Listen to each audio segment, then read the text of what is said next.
Welcome to the March edition of Upper Valley Access, your monthly video magazine. This month, I got the chance to take a behind-the-scenes look at unedited voices of the Upper Valley. I sat down with the New York City director, Kathleen Moe, and we talked about process and the importance of telling your story and sharing it with the community. Brianna Spangler, one of our producers, she filmed all of the Montshire Humans Plus lectures, so you can catch those on Vimeo, and we'll also have a short snippet that kind of covers the whole range of their discussions.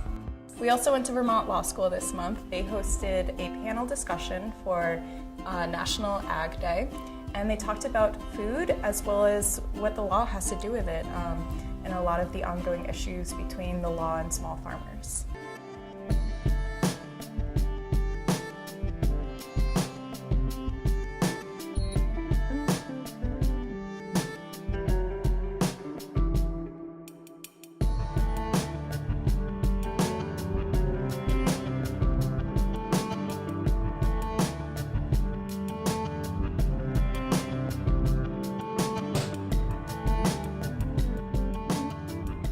I don't know, I wouldn't wish this on anyone.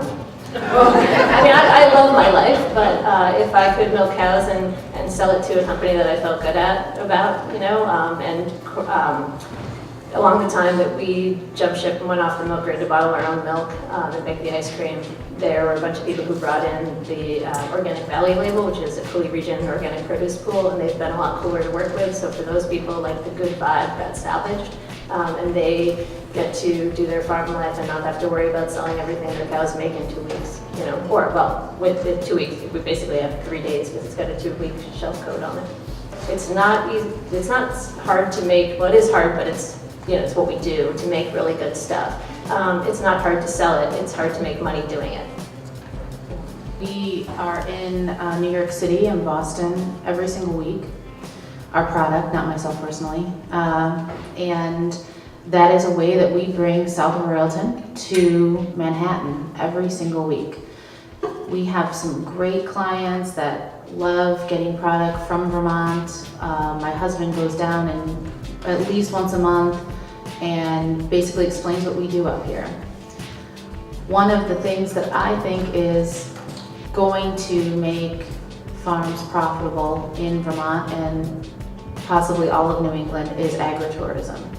And that is a great way to bring urban dwellers up here and let them experience what it means to work and live on a farm, and also allow the farms to make a little bit more money. And so as a coalition, you know, we're only as strong as our coalition can be based on the issues that we all agree to work on together. And so the issues that may be important to a dairy farmer in New England aren't necessarily the same issues that are important to a produce farmer in California. And so we have to find those areas of common ground and agree to work together. And this is all at the federal level, trying to influence what's happening in DC, whether that's within federal agencies or within Congress, to essentially improve the situation for farmers at the local level. When I started practicing law, it was a natural fit for me to represent different business owners and do business law in general. As the food movement has developed and evolved, particularly in the last, I want to say, 5 to 7 years, it became very clear to me that there was a real need for lawyers who know enough about the business and farming and food production to be valuable advisors, but also advocates for the industry.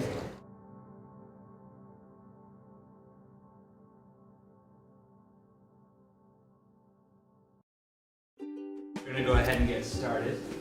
Hello everybody and welcome to the Montshire Museum of Science. My name is Marcos Staffney. I'm the Executive Director for the museum. We're glad to have you here for this evening's talk related to our visiting exhibition, Human Plus, Real Lives Plus Real Engineers. The exhibition tells compelling stories of engineers and users who design and use technologies to help themselves and others achieve their goals, from everyday routines to lifelong dreams. This evening's conversation focuses on the human part of Human Plus, the plus part, the real lives part of the Human Plus exhibition, or what can happen when your life is thrown out of balance. How our human bodies evolved over time to allow us to walk on 2 feet. How we as humans have added to or changed our bodies through the use of implants. What I'm going to talk about tonight, as Marcos mentioned, is our very strange locomotion. Humans are weird, right? Humans are very odd mammals when you think about us in the grand scheme of things. We have much larger brains than you would expect for a mammal of our size. We don't have much hair or fur, and that's kind of what defines mammals. We're kind of the naked ape.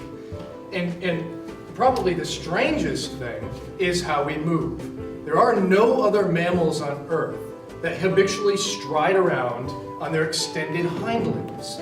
It's a very, very strange way to move. When you really truly understand that you have the ability to discipline your mind, you realize how out of balance we all are. And we have millions of thoughts coming into our mind. And most of the time, we're not prepared to deal with those. And that's why we tend to react a lot of times in ways we don't want to react. When Sir John Charnley was sitting in his colleague's dental laboratory, it demonstrated one of the ongoing and very fruitful interactions between dentistry and orthopedics. And there's been a persistent and very beneficial collaborative involvement of those 2 areas of special endeavor. Both of them putting materials that are being used for devices under extraordinarily serious challenges. When you look at what happens between your jaws when you try to bite down on something, it is not at all dissimilar to what happens in your hip when you step down on that. And so some of the solutions that have come out of orthopedics have emerged as beneficial to dentistry, and some of the dentistry strategies have emerged as very useful interactions for orthopedics. Really, adaptive sports got its big start right after the Vietnam War. Folks were coming back with amputations and were wanting to get back out on the hill.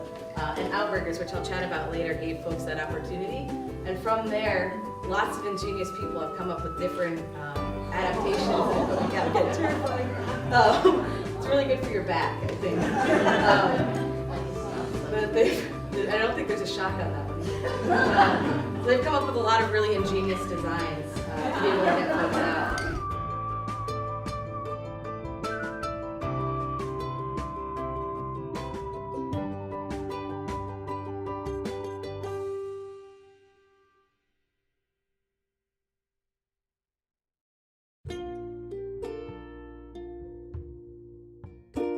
Tonight I am here on behalf of the Board of Trustees of the Norris Library, and we are here to celebrate the awesomeness that is Lucinda.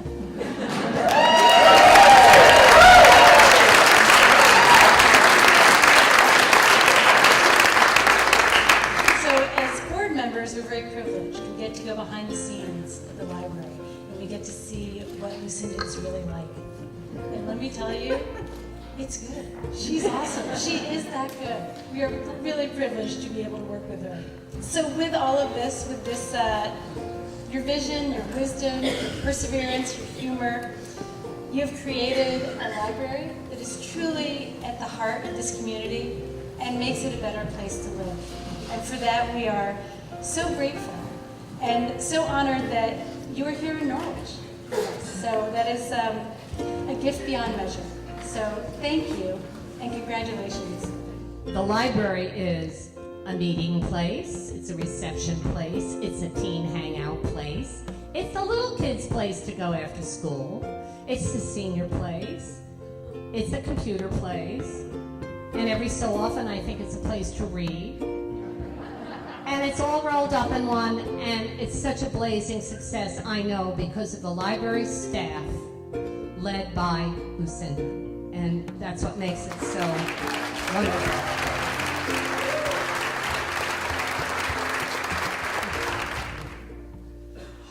Okay. I can't tell you how many times in the last month I have driven home thinking about what it would be like to stand here. And I tried all sorts of intros and jokes and everything, and now I'm like, okay, I'm just throwing this out. We're gonna leave those behind. First off, I just really need to thank the Norwich Women's Club for this unbelievable honor.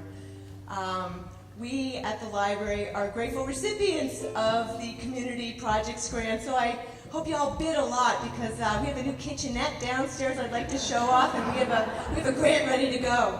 I just knew this was the place, and standing here tonight is like, oh my goodness, I never would have thought in 2002 it would come to this, because really a library should be the heart of a community, and I'm really hoping that that's what we've done for Norwich.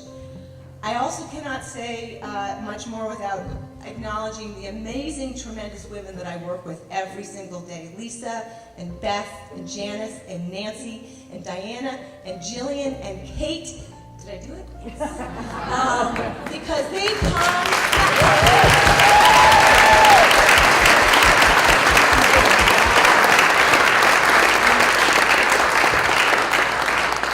come every day with energy and enthusiasm and expertise and a huge amount of risk-taking that I don't think you would give many librarians credit for. But these are a group of people who, yes, if I say I've got an idea, or they say they've got an idea, I'm like, well, let's do it. And boy, we really do get it done sometimes, don't we? So when I started, my daughter was a year old and my son was almost 4.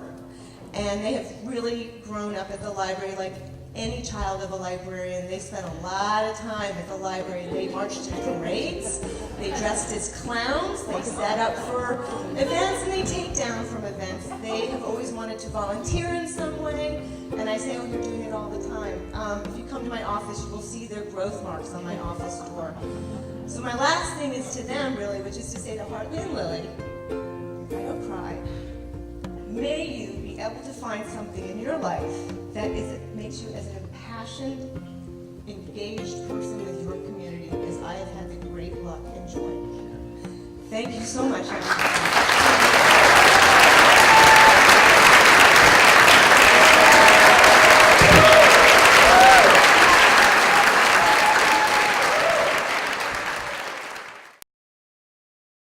I want to be working with the healing art of storytelling.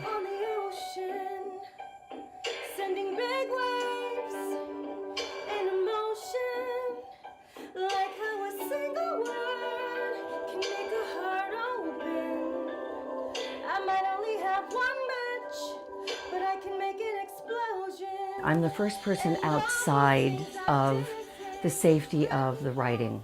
I'm the first person outside of the counselors, outside of their story, that is exposed to it, exposed to their stories. And so in that way, they have to know that they're safe.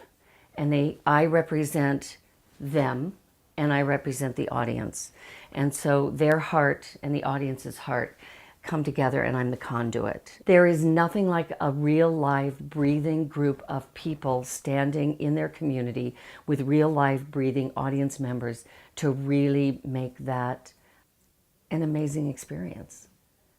There's not a screen in between, or we're right here. We're right here talking to you. We're breathing the same air, and we're feeling the same things. We're sharing the same tears. So it's empowering.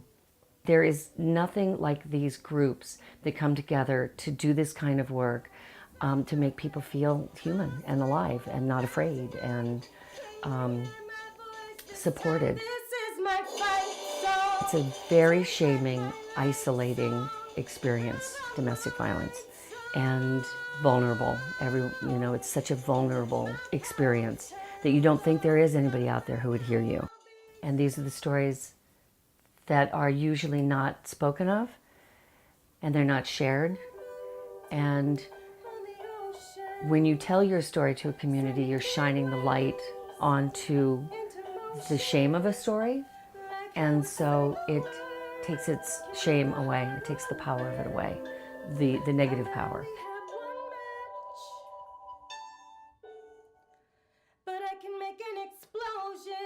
The community, hearing the stories, is able to alleviate the shame and the pain of the story and put it in its arms. And that's why it's important for the community to hear them and to be able to hear them. And so that's what That's what the evening is. Please come support Wise and Wave in Unedited Voices. We're calling it Unedited Voices, The Rising. It's very uplifting. It's a sharing of stories of domestic violence in dance, poetry, prose, and it's April 7th at 7:30 at the Lebanon Opera House. Please come see us.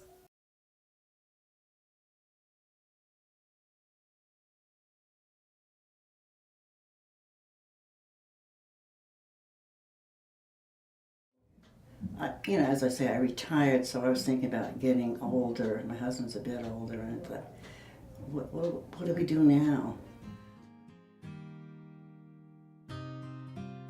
I worried when I first quit work because we were going to have to take out insurance. We have to take out the supplemental and what they take out for Medicare and what we got for Social Security. And I thought, how am I ever going to pay this? We're going to be living in poverty. But somehow it's worked out.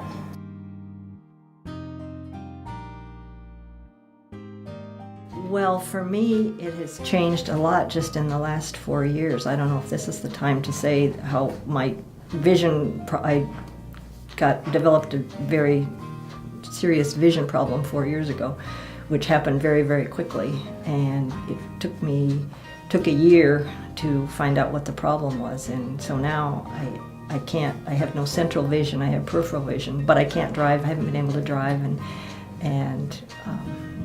so my life has really changed in the last 4 years. My legs don't work quite the way they used to because of various things that are going on, and I don't know whether you'll ask about that or not.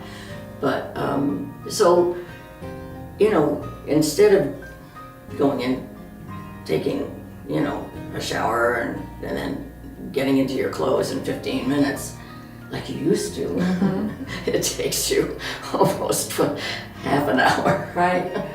And that's hard to adjust to because life goes on. You still have appointments, right? But you're slowing down and they're just staying the same level.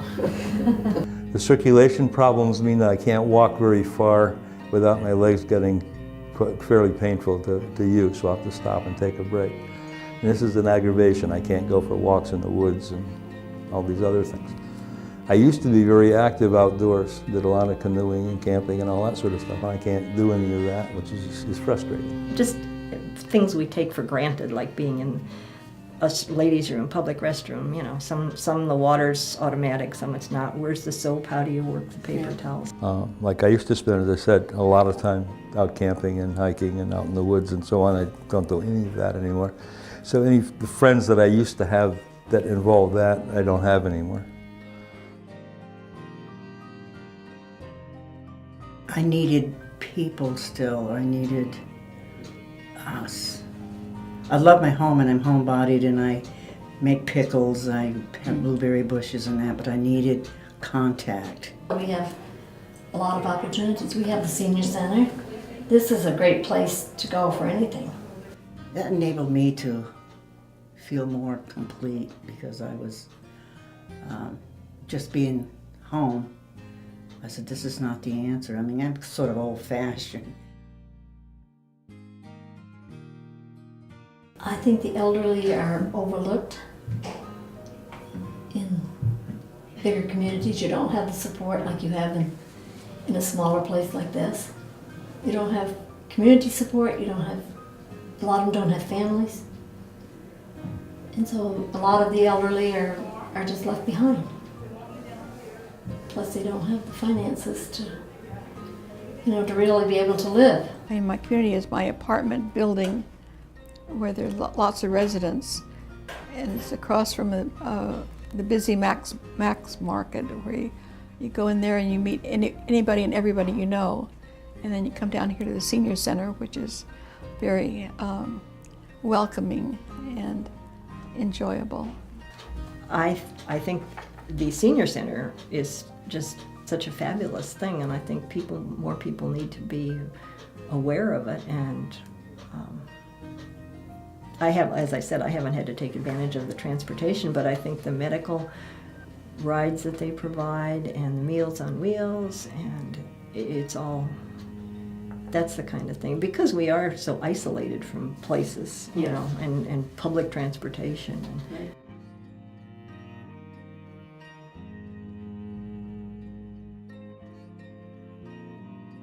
That's one thing that I miss, because being with city living, you always have public transportation, but there is no such thing here. So you rely on your neighbors or your friends or whomever. My interests have changed in terms of what I do in my spare time. And not having a car means I'm quite limited in what and where I can do anything. I pray a lot. I meditate a lot. Matter of fact, I'm in a prayer group in the evening, and so I have those people. So I'm active in social justice work. I'm active in on the music committee at the church, which is a major program of that church. So church is kind of a big social, that's where I have other people who think this pretty much the same way that I do, that I enjoy the company. Yeah. I can go back on impressions in my mind of people who I've met at church who will be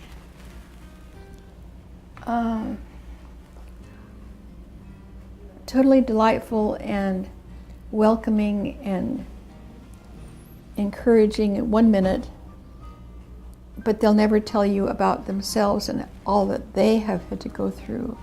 You know, I mean, they're always there to help you, but never, hardly ever asking for help themselves.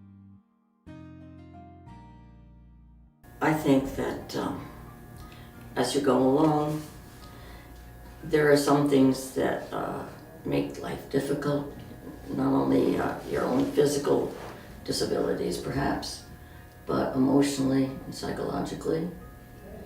And so that is a very hard adjustment to make. Like I said, I grew up with a lot of negativity in it, and some of that just comes back, but I try to let go of that, and I write things down a lot too. I don't do this anymore, and I want this, and and then I don't read it again. I just write as if somebody's listening. As long as I can be happy and enjoy humor and relate to people and be of some use to someone, I like to keep on doing what I'm doing. It doesn't mean that you just stop breathing and you sit still in the chair. You can do things. You don't have to grow old. You may be getting older, but you don't have to grow old on finding out.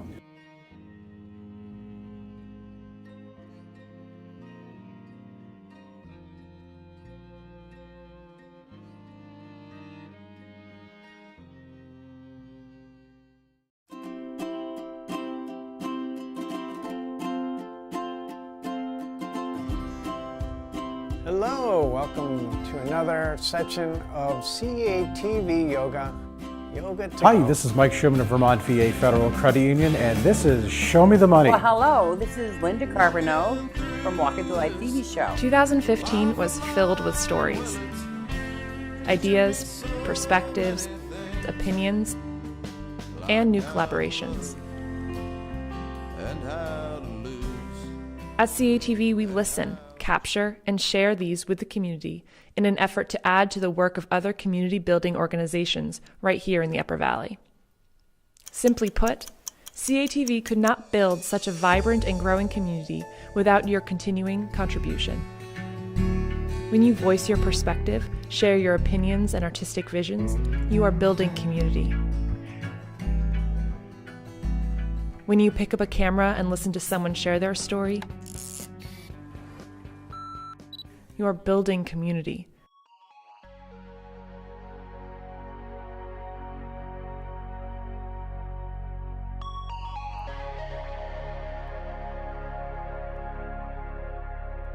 At CATV, media serves as our platform for connection, transparency, and access.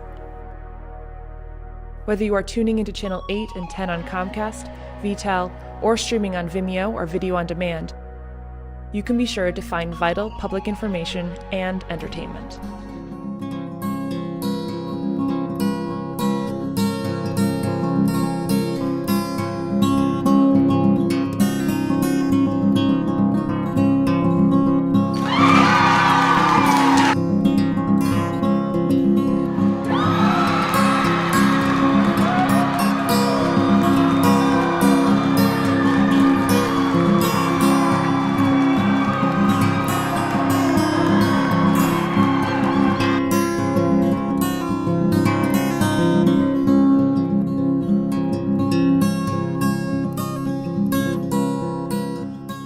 Let's face it, with so much going on in the Upper Valley, it's impossible to attend all the meetings and events, and that's where we come in. Your community access television station, bringing you the stories that affect you and your community, helping you stay informed, connected, and amused. Well, anyway, the one thing I want you to remember that all of this that CAT does, guess what? It's free! CATV is free. Now, where are you going to find that? And we completely forgot to mention our 48-hour Film Slam partnership with White River Indie Films. This is our 4th annual competition. It's a ridiculously fun affair. The kickoff meeting is mandatory for at least one of your team members. It's on April 7th. That's Thursday, April 7th, 5:30, right here in the CATV studio. We really hope to see you there and watch what you cook up in 48 hours. Come visit us at the Tip Top Media Building, 85 North Main Street, White River Junction. See you there. See you here. We're not going anywhere.